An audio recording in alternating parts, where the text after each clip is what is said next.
so excited and pumped up you guys are here today. All right, we're going to have a great time. We are continuing talking about the virtue of, what is it? Peace. Here we go. Peace. All right, we're continuing talking about the virtue of peace. We're going to look at a great story and a great example of peacemaking in God's Word here in just a little while.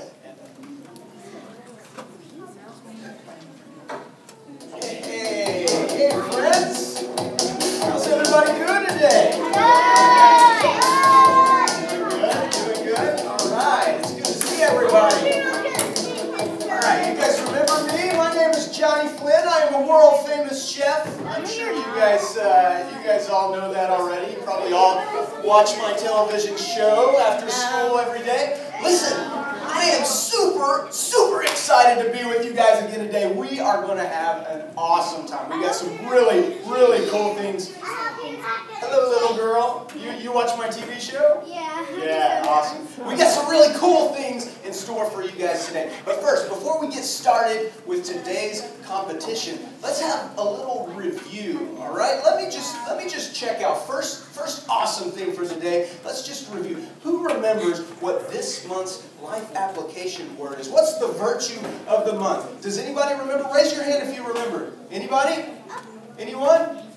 Okay, yeah, you, little girl, what's the word of the month? Peace. Peace. That is correct. Wow, first try. The word of the month is peace. Now, if you didn't know that, no worries, because I am going to remind you guys exactly what peace means. And I think it's right up here on the screen. Guys, what we're learning this month is that peace means proving you care more about each other than winning an argument. Can you say that with me? No. Peace means proving you care more about each other than winning an argument. All right. Now, just like we did last week, I want you guys to do a little something with me here, all right? I want you to look into your neighbor's eyes. Look deep into their eyes, all right? And I want you to repeat after me. Are you ready? Are you looking into your neighbor's eyes? All right, repeat after me. I care more. I care more About you. about you Than I care. than I care About winning an argument. about winning an argument. So. Peace. Peace, dude. Ah, rockin'. That was awesome, guys. Good job. So. All right, everybody back here, I am the center of attention. I am Johnny Flynn, the world famous chef, and I want you guys to turn your attention to Conflict Kitchen, because today... Wow, did you guys see that when I said Conflict Kitchen? Right, when you guys grow up and become world famous chefs, you may have your own theme music that just pops out of the air like I do. But today, we've got a super exciting special competition that we're going to do, all right? And this is going to be, I think, something that you guys will all enjoy. So I have two contestants that are going to be a part of today's competition. Today's competition is called Mixing It Up. Mixing it up, all right? I actually, I've got two volunteers that can come on up right now. They've already called into my show earlier. Volunteers, come on up. So today's competition is called Mixing It Up. Mixing it up. And what we're going to do, has anybody here ever had a birthday cake? Birthday cake, something delicious. Yeah. So what we're going to do is we're going to make a little cake. All right. So this is what a cake mix looks like. All right. All right. You, sir. What's your name? Caleb. Okay. What's your name? Eli. Okay. Good deal. Welcome, guys. Welcome to Conflict Kitchen. Awesome. All right, Caleb and Eli, what we're going to do today is you guys are going to lose. We're going to mix up a little cake. All right, who can tell me what are the ingredients that go into a cake? Milk, flour, butter, egg, sugar, all right, good. I hear a lot of the right things except chocolate. somebody over here said they put chicken in their cake mix, which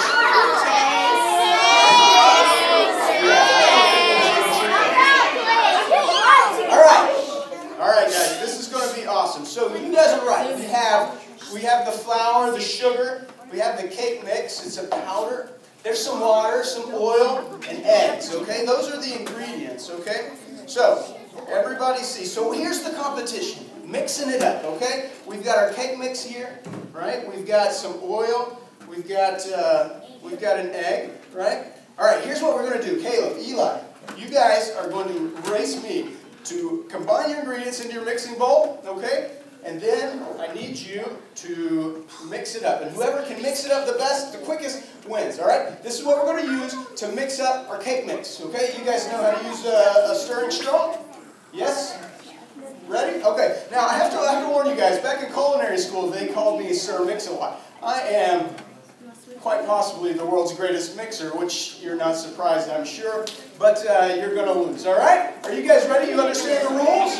You guys understand? Boys and girls, you understand the rules? Yeah. Okay, all right, so what we're going to do is we're going to count it down. On the count of 3, we're going to begin. Combine and then mix, all right? Whoever mixes it first wins the game and becomes the master of Conflict Kitchen. Yes, all right.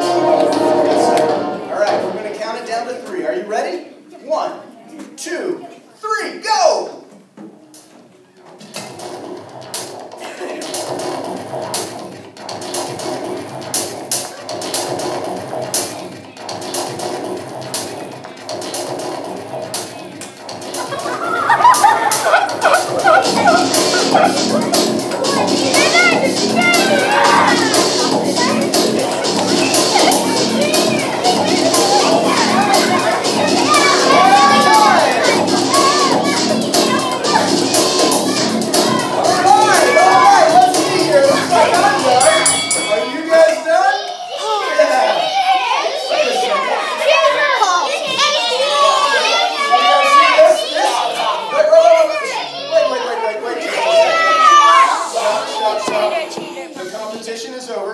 I won fair and square. Look at this. Fair and square. Look at this runny mess. That is not a well-mixed cake. And this one has a whole egg in it still. That is disgusting. I think we can all see what happened here. Johnny Flynn has succeeded again in becoming the master.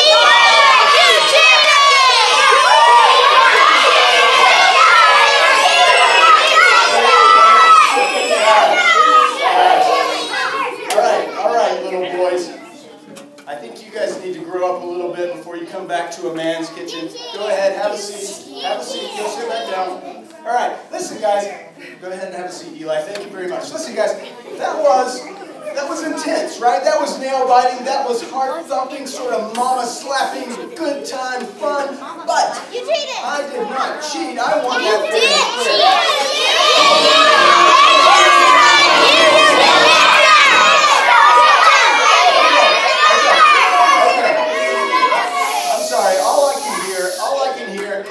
the good time fun of my awesomeness in the kitchen. I'll tell you what I'm going to do. I'm going to take this perfectly mixed cake mix backstage, pop this in the oven, and enjoy a delicious cake, and just sit in the glory of being the world's greatest chef and the master of Conflict Kitchen. All right, it's time to look at our memory verse for the month of April, right? Are we in April? Can you imagine that, I mean, I can't believe how quick this year's gone by. Isn't it amazing? And you guys are surprised as I am that it's April and that school's almost over? Wow, amazing. All right, anyway, we're talking about peace in this month. Peace. Let's therefore make every effort to do what leads to peace and to mutual edification. All right, let me have complete silence for a moment. Let's have complete. Have you ever heard the expression complete peace and quiet? Shh, listen. Listen. Shh.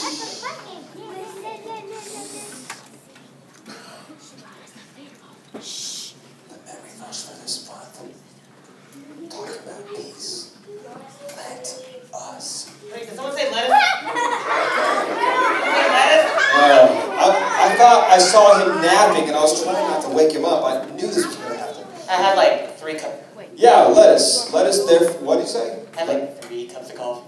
You had 3 cups of coffee? Mm-hmm. Wow. So you're really awake now, aren't you? Mm-hmm. Yeah. So how's it going, Grover? A little shaky. A little shaky. Yeah, it's a lot of caffeine for your little body. Caffeine. Yeah. So what you got going on? Well, I heard you say lettuce. And so the other day, I was sitting there, and like my friend said that I was gaining a little weight, and I told him it was just fur, but he didn't believe me. So I started eating salad, and I heard lettuce. So I was like, let me bridge this conversation. Pretty much. So Lettuce. you're on a lettuce salad Lettuce. diet? Yes, lettuce salad. Losing weight. All right. Losing weight. All right. So we're going over the memory verse for this month. Yeah, and it starts with let us. Lettuce. Make a salad. No, Lettuce salad. yeah. We are in the conflict kitchen, but we're actually not making a salad or anything. We're talking about the Bible verse. It's about peace. It's in the book of Romans. It's written by the Apostle Paul, right?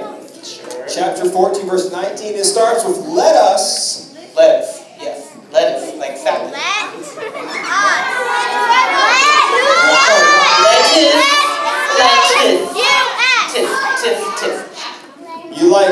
You like salad? I do. Sounds good. What do you like in your salad? I like bacon, croutons, ranch. Let's see. Yeah, like stuff like that. You like bacon, croutons, and ranch? That's the best. Oh my gosh. That's good. Well, you didn't even say anything about lettuce. Well, like that's a given. It's like, yeah. Oh, okay. It's like the core of the salad. So you like a salad with lettuce, bacon, croutons, and you say ranch? Yes. Oh gosh, so good. Oh, This sounds pretty good. Man, you're making me hungry. I'm sorry. But I'm more hungry for the word. You know?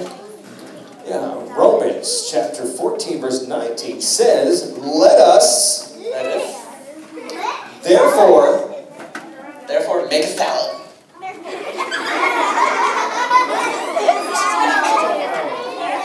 No, it's not making a salad. Alright. Okay, the lettuce I'm speaking of is actually 2 separate words. Yeah, not lettuce as in salad lettuce, but it's let us. Oh, see, why couldn't you just say that? Let us. See, that's so much easier than lettuce. Yeah. Let us, therefore, make every effort to do what leads to peace and to mutual edification. Yeah, and I've been explaining to kids this month that it's talking about peace, obviously, here.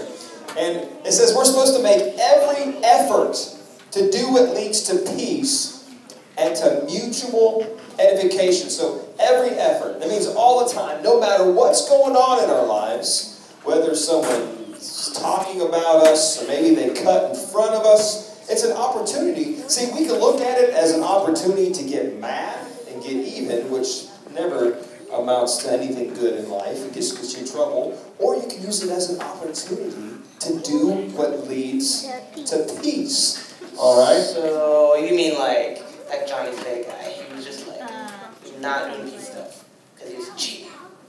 Johnny, yeah, he's got a little bit of an issue there. He's working through it, I think. Maybe he'll come to terms with it. We'll give him another shot, in the conflict kitchen next week, and we'll see what happens. But yeah, make every effort to do what leads to peace. Say Johnny Filet is cheating in a competition, then you don't have to get in a really big fight about it. You can try to do what leads to peace. Make every effort to do what leads to peace and to mutual edification. Do you know what mutual edification means? Well, that kid's got it right. That kid's got it right. What do you say? Salad. Yep. Salad. No, it's not salad. Mutual edification means that benefits and uplifts both parties. It benefits and uplifts everybody. All right? So if you're waiting in line at school to get a drink from the drinking fountain, do you still have drinking fountains in your schools? Yeah. You never know, times change and stuff, so I didn't know they still had those in your schools. But yeah, so you're waiting in line to get a drink at the drinking fountain, and someone cuts in front of you, you know, and you can just make peace, and maybe you can take turns and say, hey, maybe you can go in front of me today, and I can go in front of you tomorrow, or whatever. And it's mutual edification, and you can encourage one another. Say, you know what, there's plenty of water to go around for all of us. And so every effort to do it leads to peace and to mutual edification. Edification is edifying, building one another up, lifting one another up. All right? Does that make sense? That makes sense. Side note. Side note. That Johnny Clay guy, he makes a killer cake. Yeah. He makes a killer cake? Yeah. That's why I have to eat salad, because I always eat his stuff back here. He leaves it back here, and it's just sitting there, and I gotta eat it, so I'm gonna go salad. Also, some kid, I was trying to get into the cake batter, and some kid like threw a whole egg in there. What was that about? A whole egg? Yeah, like, I was just like, oh, look, cake batter. Yeah, you gotta watch out for that. Yeah. Yeah, you know the eggshells, not good. Not edible at all. Yeah, not too good. All right, well, cool. Hey, Grover, thanks for coming out, hanging out with us. I'm gonna go get more coffee. Yeah, more coffee. Get some coffee to go with that cake, huh? All right, let us therefore make every effort to do what leads to peace and to mutual edification. Let's say it together one time before I leave the stage. Ready? Ready? 1, 2, 3, go. Let us therefore make every effort to do what leads to peace and to mutual edification. Romans 14:19. All right. 14:19, New International Version. All right, great stuff. Great job.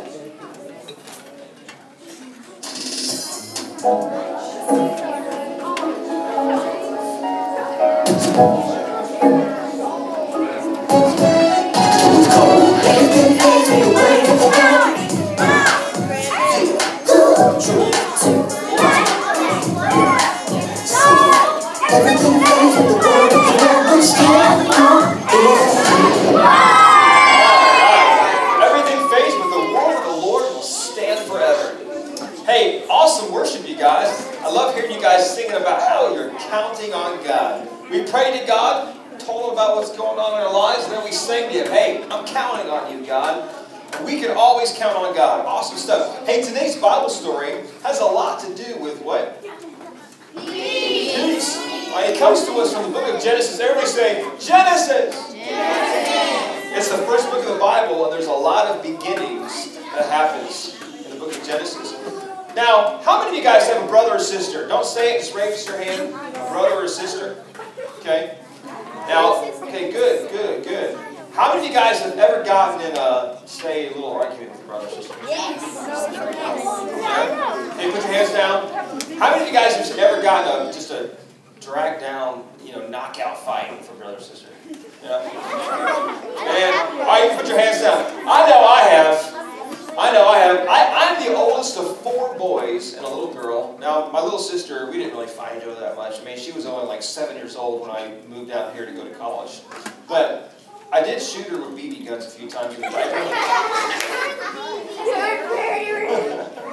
It was a really low-power BB gun. But anyway, I shouldn't have said that.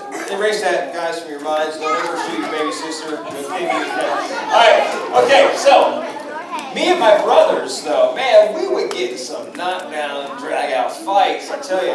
We'd be fighting over something, and a lot of times it had to do with video games, It was like a new thing. I mean, not totally new, but like Nintendo was new. When I was in junior high, and when I was little, Nintendo came out, and it was like, wow, 16-bit graphics. And now it's like, I don't know what they got. And it looks like you're watching a movie and controlling everything. It's crazy now.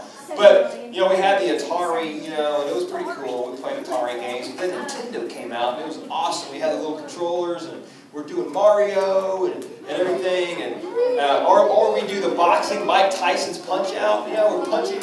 All right, listen. Mike Tyson's Punch-Out, it would start like this. We're sitting next to each other, hitting that button, we're fighting each other or whatever.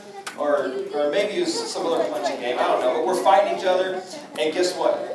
It would turn from fighting each other on the game to kind of bumping each other like this, or knocking the controller out of each other's hands, and the next thing you know, man, we're yelling, and we hit each other, and chasing each other around the house, crazy stuff.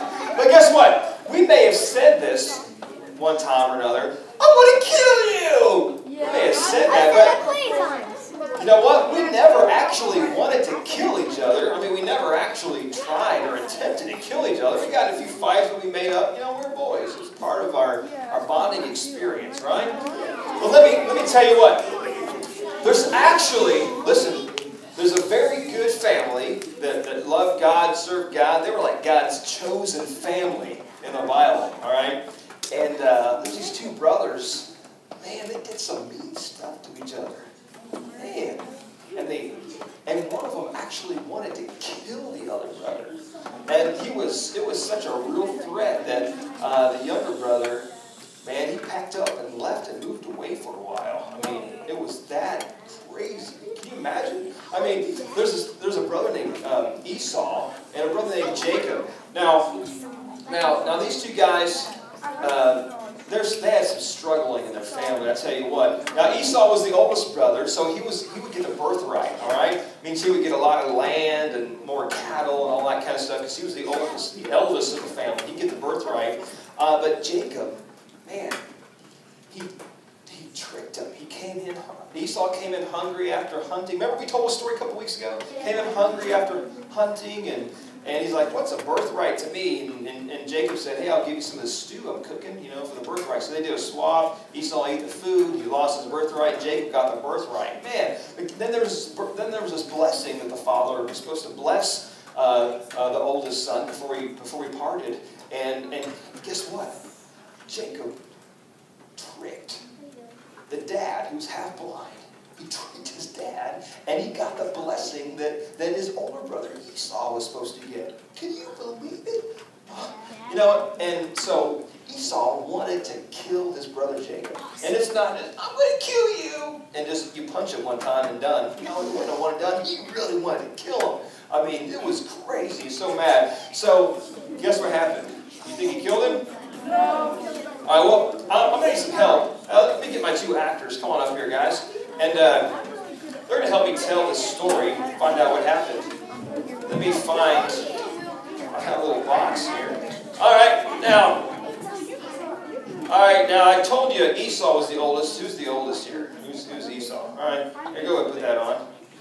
Now, Esau, he was, go ahead and turn around and face our lovely studio audience here as well. All right, there you go. See, these go on your ears like that.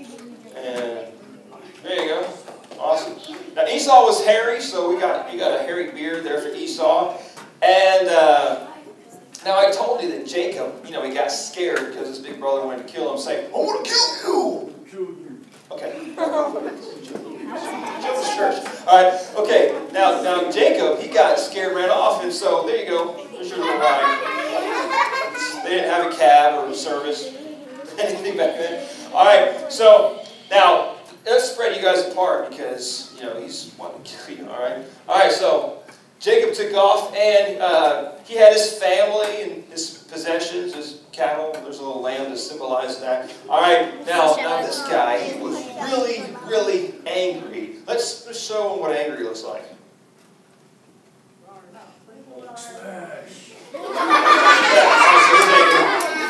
Kind of goes like one of these. Give us a growl. It's a strange kind of anger, I tell you. Now this guy was scared. Alright, good. Alright, good. Now you can have a spot right there in the light right there. You can have a spot right there. Alright, so we got someone who's angry and someone who's scared.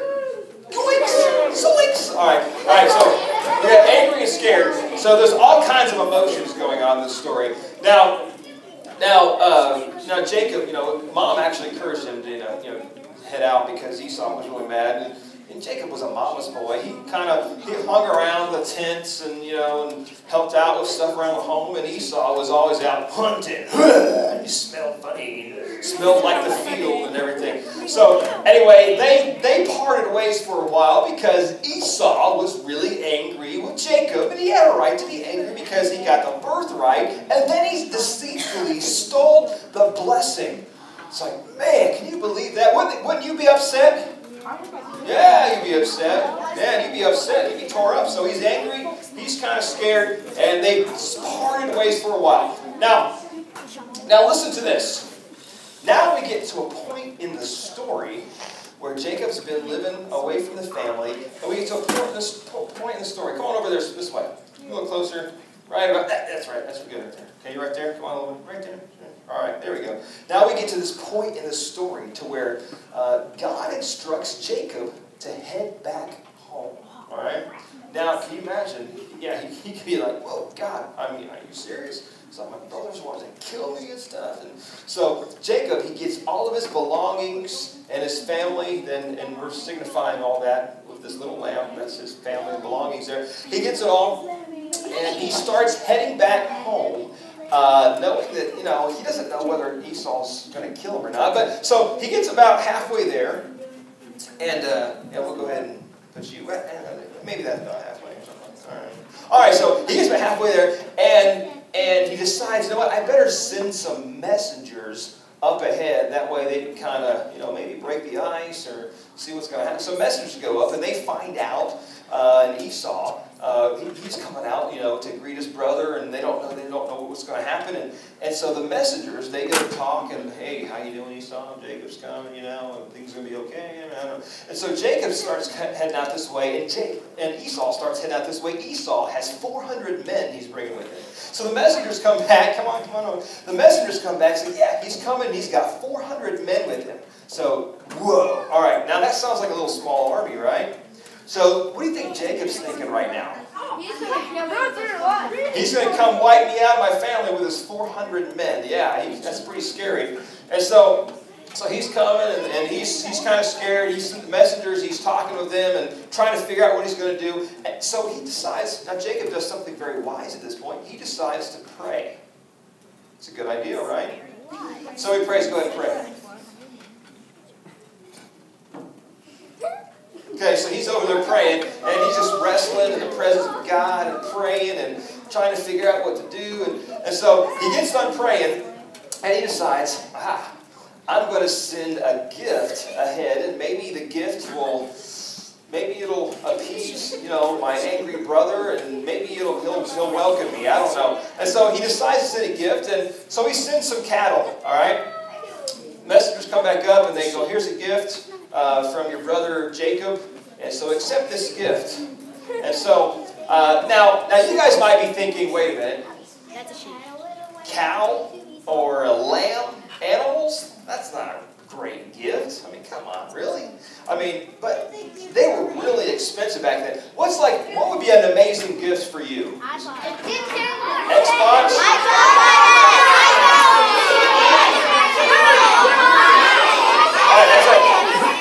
Okay, now, I heard Xbox, all right, so that'd be a pretty cool gift. The computer, yeah.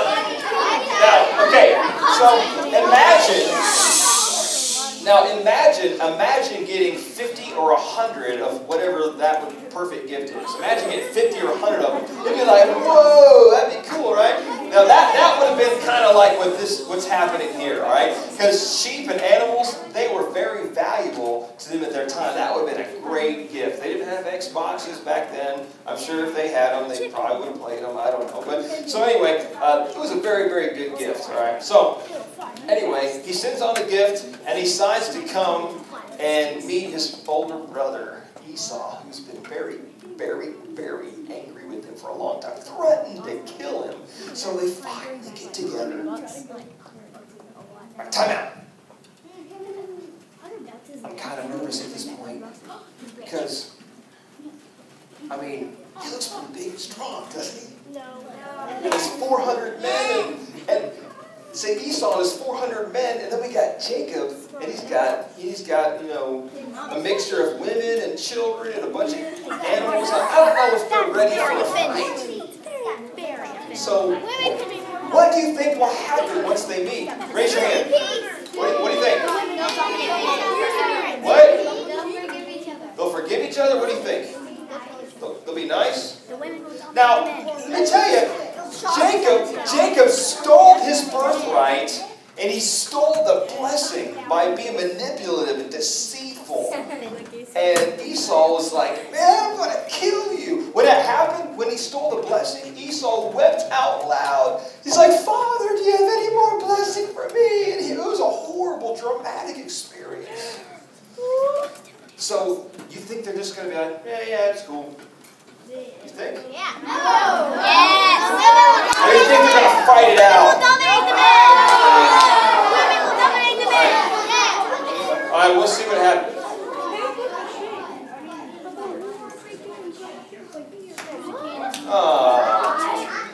Brother's got a hug. All right, so yeah. Guess what? They made peace. That's pretty awesome, isn't it? It's a happy ending to a story that could have been very bad. Hey, let's give our actors a hand. Good job. Yeah, pretty amazing stuff. Now, I'm glad I had them to help out with the story so you guys can kind of visualize what was happening there. Everybody look at me. Everybody look at me. Now, this story, it could have gone very wrong, right? I mean, Esau, he could have held on to a grudge. He could have held on to anger and just decided, now's my chance. I've been waiting all these years. I've been working hard out in these fields. I didn't get the birthright, you know, all the money and land and blessing from Dad, and I didn't get the blessing, and man, I've been laboring and working hard. Man, could have built up all kinds of anger and animosity and hatred for his brother. He could have been like, this is my chance to get him and get him back and get him good. All right, now, and Jacob could have decided, no way, God, there's no way I'm ever going back there. Never. And he could have decided to never go back and not pursue peace. And in fact, on the trip, guess what? He did something nice. He sent a nice gift ahead to his brother, trying to make peace. And Esau received the gift, and I don't know, maybe before Esau received the gift, he might have made peace anyway. Because you know what the Bible does say? Esau said, no, you don't have to give me all this stuff. You don't have to give me all this. But Jacob said, no, I insist. You keep it. Has it ever happened to you? You gave somebody a gift, you're like, oh, you shouldn't have. You didn't have to give me all this stuff. And you're like, no, I insist. You take it. You keep it. Now in this story, they both did something. Listen, in this story, they both did something to pursue peace. And it ended up working out. And they mended their relationship back together. See, they chose the high road. Our memory verse says, let us therefore make every effort to do what leads to peace and to mutual edification. And man, you really see that lived out in this story. How they came together and they made peace in each other's lives. Now you guys have opportunities, if not every day, probably every week, you have opportunities either to pursue peace or to engage in conflict or a fight or a yelling match or getting mad at somebody, calling them out, you know, because they did something you didn't think was fair. See, our Bible verse says, our bottom line says, let's look at our bottom line. Our bottom line says, prove you care about others by letting go of what's fair. Do you think it was fair for Esau to not have his blessing? Do you think it was fair that Jacob stole the blessing? No, it wasn't fair. But guess what? Esau chose the high road. He proved that he cared about others, his brother Jacob, by letting go of what's fair. Now, sometimes in life, a lot of us, we really, how many of you guys ever say, that's not fair? All right, put your hands down. Now listen, you guys have opportunities probably every week to let go of what's fair and to prove you care about others and to pursue peace. Let me tell you, it's a lot better in life. You can just sometimes just let go of what's fair. Because when you're fighting and arguing about what's fair, man, really cast you in a good light. I mean, you kind of look like you're just not a very peaceful person. You know what? Sometimes life is not fair. That's just the way it is sometimes. And we have to learn to choose the high road and know that, you know what? Okay, this situation's not fair. This didn't work out for me, or they got more than I did. Has that ever happened to you? Oh, they got more than me. Maybe it's candy or cake. Ever looked at your brother or sister? Why is their piece of cake bigger than my piece of cake? Ever done that? Now listen, doesn't that seem silly? You're that worried and upset about a piece of cake? See, we get all torn up about silly things, right? But we can choose peace. We can be mature about it, and we can choose peace in our lives and in different situations. We can prove that we care about others by letting go of what's fair.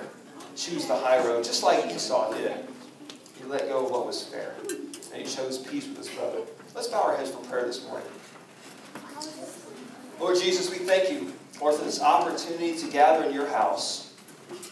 Lord, to spend time with you, to spend time worshiping you, to spend time talking about your word. Lord, talking about Jacob and Esau and their story and how it relates to our lives and how we are put in situations sometimes where we can choose conflict, we can choose to argue, we can choose to fight, we can choose to fight for what we think our rights are, but end up causing more pain, more hurt. God, you want us to choose peace. And we can prove that we care about others by choosing peace, by letting go of what's fair. And I pray that you help each and every one of us, not just the kids, but us adults here today, Lord God. Help us to be people of peace and to pursue peace in our lives and in our relationships. And sometimes it's proving that we care more about others by letting go of what's fair. We love you, Jesus. We bless your name. And all God's kids said, Amen. Amen.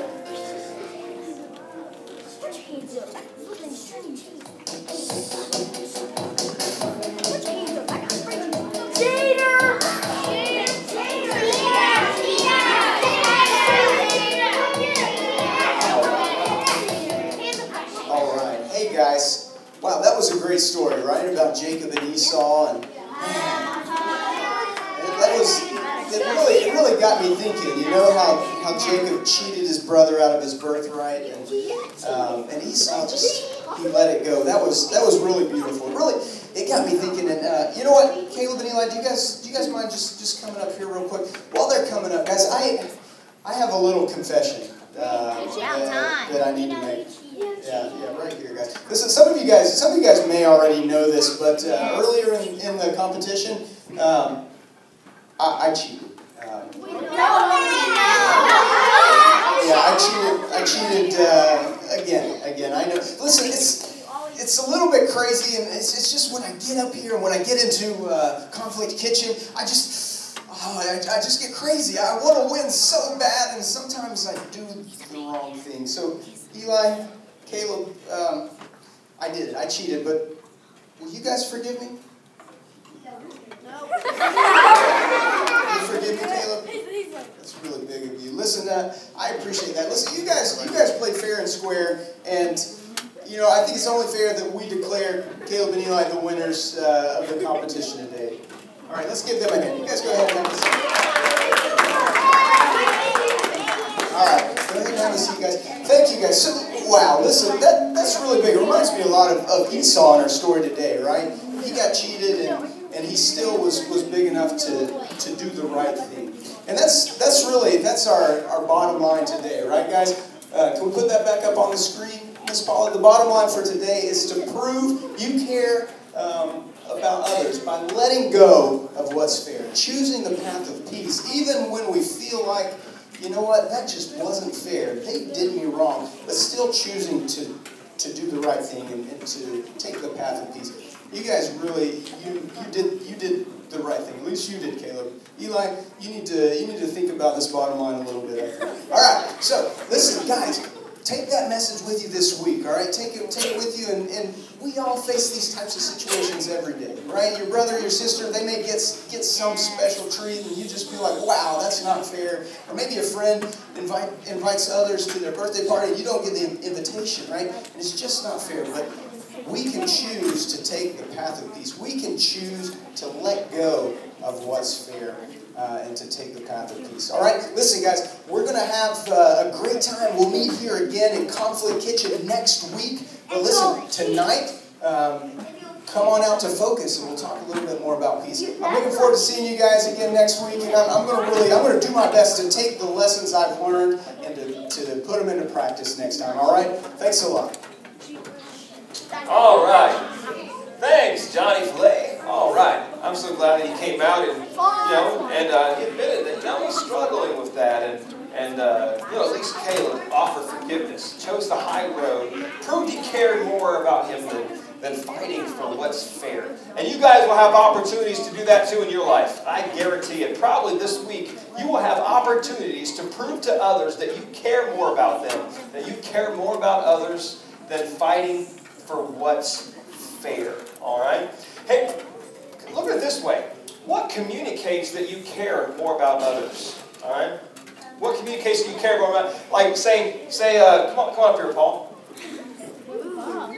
Yay! Right here we have Paul. All right, now listen. If somebody offered Paul a piece of cake, and here's two responses that I could do. I could say, why are you giving him cake? I'm the children's pastor. I preached a message today. I worked way harder than Paul did. He came out on the stage and did a couple songs. Man, but I led prayer. I went over the Bible verse. I preached the message. I did way more than Paul. Why are you giving him cake? That's not fair. How do I want to eat? Now, would that be proving that I loved Paul? Yes. No. But if someone came up and gave Paul cake, I'm like, oh, that's awesome. I love cake. Man, I'm glad you got some cake today. That's awesome. Now, does that prove that I care about Paul? Yeah. So listen. Yeah, see, thanks, Paul. So listen, you guys have opportunities to prove that you care more about other people than about what's fair in life. Because really, what's a piece of cake? You eat it, you digest it, and it's gone, right? And a lot of the things that we fight about are just silly, temporary things, just like cake. All right? But our relationships and people are eternal, right? So we have opportunities to prove we care more about others and other people than about what's fair. Because when you gripe and complain about what's fair and what's not fair, guess what? You end up looking, well, kind of like a brat. No one wants to look like a brat, right? Or a rat, all right? You want to prove you care about other people. And you want people to think, wow, they're pretty cool. They're a caring person. They got treated unfairly, and they're happy for the person that got blessed. That's awesome. That's what you want people to see. How you want people to view you and see you. That's how you want to be. You'll feel a lot better about yourself. All right? Awesome. Let's bow our heads for prayer.